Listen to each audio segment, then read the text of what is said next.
Korea's National Assembly kicked off another extraordinary session today to settle some unfinished business, but working out the differences over pension reforms are still a major challenge for the both ruling and opposition parties. Kim Young-gil reports.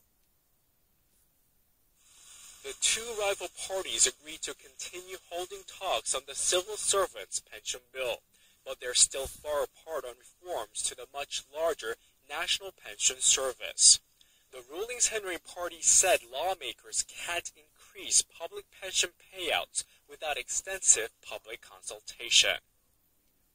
In order to raise the public pension payouts, we need the people's consent. But we know that reforming the National Pension Service is necessary as the fund will be depleted by 2060. The ruling party also maintained that these reforms should not be part of the bill to change the civil service pension system. However, the main opposition New Politics Alliance for Democracy is sticking to a previous agreement made with the rival party's senior leaders.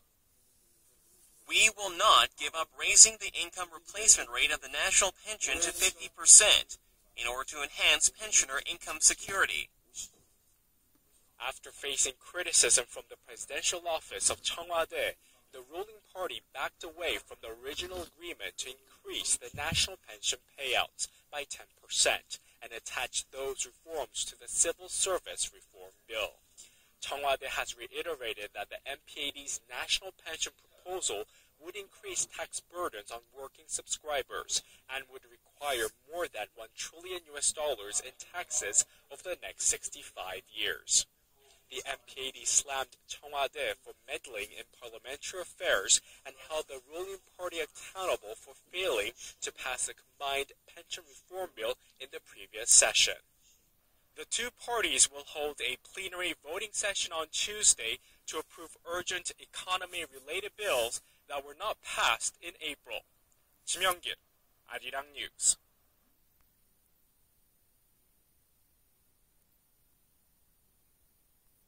Greece has agreed to pay back €750 million or $830 million in debt interest to the International Monetary Fund. Athens says the balance will be paid in full by the deadline for the payment, which is Tuesday local time. The money has been taken from public sector cash balances and reserves, and that includes the country's pension reserves. The move comes as Eurozone finance ministers have been thrashing out the conditions of Greece's final bailout installment of $8 billion. Ministers, however, say Greece has made progress on balancing its books, but more work needs to be done. Greece is handing the money to the IMF, despite the country's finance minister warning that Greece could face a cash crisis within a couple of weeks.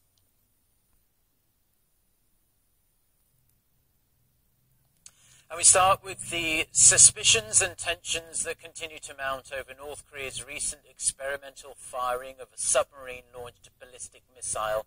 In an indication of how seriously South Korea is taking the development, the Presidential Office of 청와대 has just convened an emergency meeting. For more, we connect to Na Hyung-kyung, standing by on the line for us. Hyung-kyung. Mark, President Park Geun-hye is talking with related ministers and officials as we speak. They include Foreign Minister Yoon Byung-tae, Defense Minister Han Min-gu, and the President's Chief of Staff Lee Byung-gi. Now, the meeting started about half an hour ago, right after the regular cabinet meeting. We don't have any specific details yet, but 청와대's spokesperson Min Kyung-ho did say earlier that the President will check on security issues related to North Korea's recent test firing. Now, this, of course, following Pyongyang's claim over the weekend that it has successfully test-fired a submarine-launched ballistic missile. South Korea's defense ministry said yesterday that the development was serious and worrying. Mark? So, Hyung-kyung, you say the word claim there, so we don't yet know if the North was actually successful in test-firing this SLBM. Well, we can't really be sure of anything when it comes to North Korea, can we? South Korea's defense ministry did say, though, the photo released this past Saturday by North Korea was genuine, though it did add the projectile seemed to be a dummy Soviet-era projectile. Citing a U.S. defense official, the AFP reported that it was not a ballistic missile. The official said Pyongyang is still a long way from developing a fully operational SLBM, adding that there was no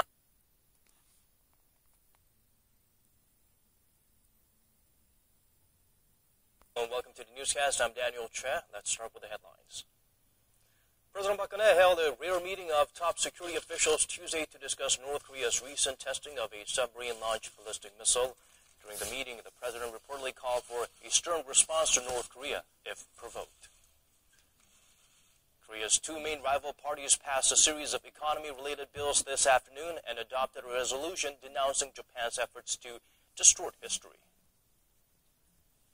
Korea's key economic organizations and related ministries held a meeting on economic diplomacy with a focus on ways to expand into the global market. We start with breaking news from outside of Korea. Another massive earthquake struck eastern Nepal earlier today following a devastating quake that killed more than 8,000 people a little over 2 weeks ago. The U.S. Geological Survey says the quake had a magnitude of 7.3 and hit the town of Namche Bazaar close to Mount Everest. The quake late last month had a magnitude of 7.8. Tremors were felt across northern India and as far away as the capital, New Delhi. The American agency says the quake struck at a depth of 18.5 kilometers. Reuters reports that, according to an aid group there, 4 people are dead after the quake destroyed several buildings in Chautara, east of the capital, Kathmandu. We will bring you more updates in our later newscast.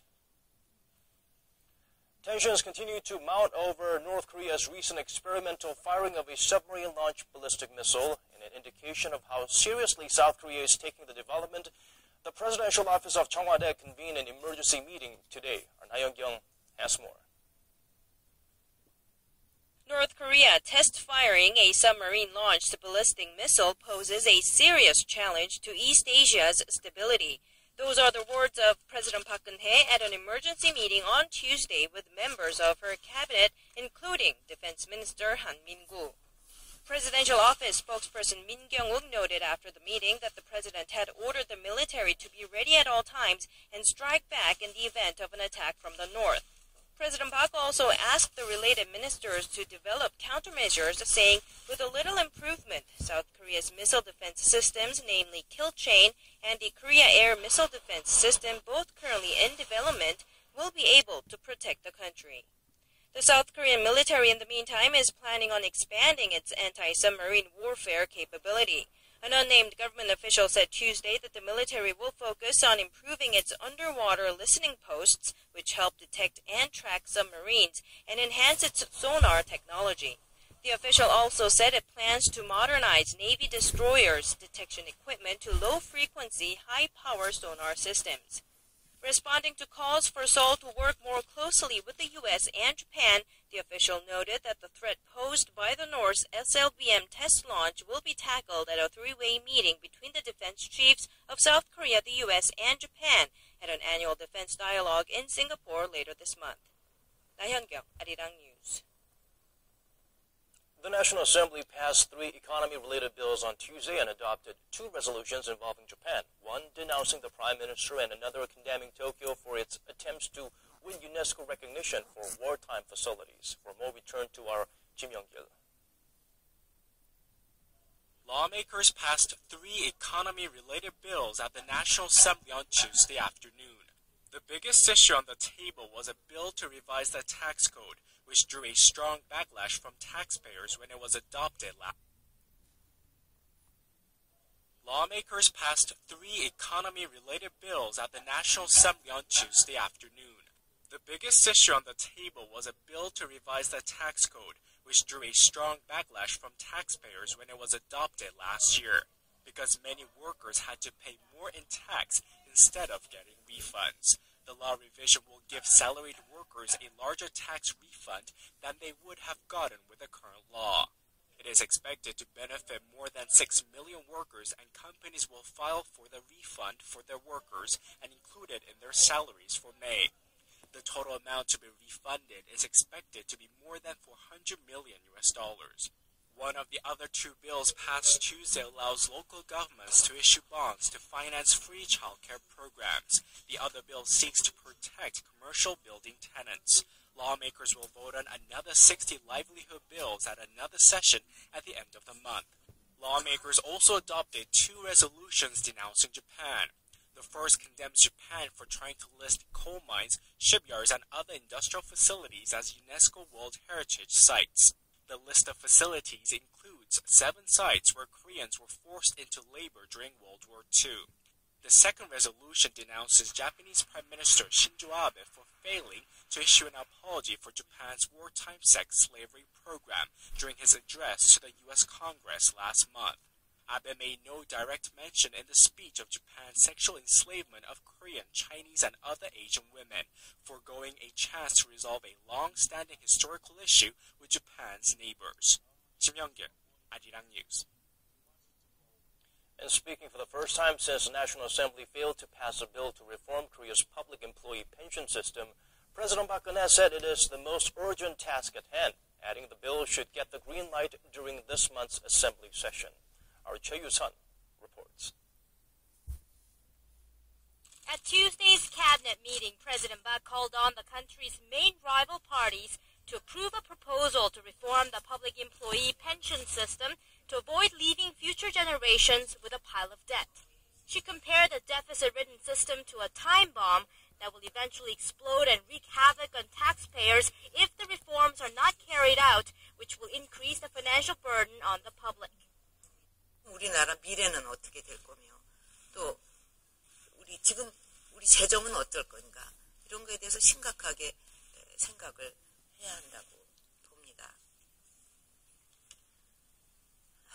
이것만 생각하면 한숨이 나와요. She also reiterated her opposition to linking a plan to reform the National Pension Fund to the public servant pension reforms, saying more time is needed to discuss the economic and social effects of increasing the national pension coverage to 50% of a subscriber's average income. The ruling and opposition parties continue to lock horns over this issue. In fact, the president took direct aim at the opposition's demand to include the national pension increase in the reform bill. While the opposition suggests a different calculation, the presidential office says raising the coverage to 50% of a person's average income will lead to additional taxes in the amount of $1.5 trillion. 빚을 줄이는 노력을 외면하면서 국민한테 세금을 거두려고 하는 것은 너무나 염치가 없는 일입니다. It was a rare show of frustration from the president, who has urged swift passage of reforms to the public pension system. It's likely that she will not try to turn public sentiment away from the main opposition party's push to link the national pension coverage to the reforms by highlighting the potential strain on state finances and the increased taxes on the public. Choi Yu-sun, 아리랑 뉴스. Meanwhile, former Prime Minister Coming up on Primetime News, South Korea warns Pyongyang to halt submarine-launched ballistic missile provocations, vowing to take relentless countermeasures. A 10th Innovation Center, this time with a focus on big data, launches in Korea's Gangwon-do province east of the capital, Seoul. AMA's extraordinary session kicks off at Korea's National Assembly, but rival political parties continue to wrangle over the national pension reform plan, putting the bill in limbo. Stay tuned for these stories and more. Primetime News on this Monday, May 11th. I'm Daniel Choi. And I'm Hwang Jae. Thank you for joining us. North Korea tested a submarine-launched ballistic missile on Saturday, and on this Monday, the South's government and ruling party held an emergency meeting. Most experts safely assume the reclusive regime was barely scratching the surface in terms of that technology. Na Young-kyung reports on South Korea's response following this rude wake-up call. Responding to concerns about not having effective missile defense systems, South Korea's defense chief said Seoul and Washington have the combined military capability to counter North Korea's provocations. South Korea and the U.S. have been sharing information to assess North Korea's submarine-launched ballistic missiles. The South Korean military will halt Pyongyang's chain of provocation through relentless countermeasures. This comes after North Korea said it has